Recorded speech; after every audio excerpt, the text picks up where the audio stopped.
Nell'ambito dei progetti educativi che organizza la nostra associazione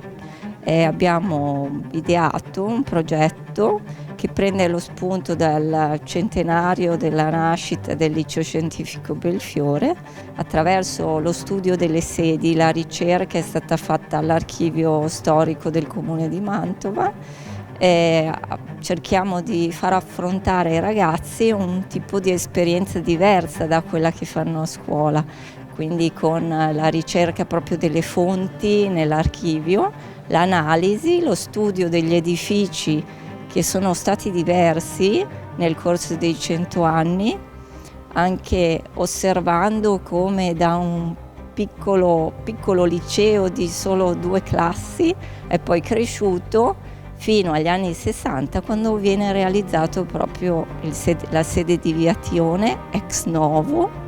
progetto che vede diverse versioni, dapprima una versione in cui l'edificio è ancora molto tradizionale e poi invece quella che verrà realizzata è un progetto già molto innovativo, con spazi che non vengono con una distribuzione non più tradizionale con i corridoi, ma spazi più aperti,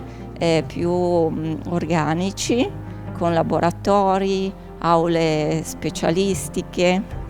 e in parallelo abbiamo fatto fare uno studio urbanistico, quindi come si evolveva la città in questi 100 anni, da una città chiusa che dopo l'unità d'Italia invece si espande verso sud, dove non a caso nasce la sede del liceo.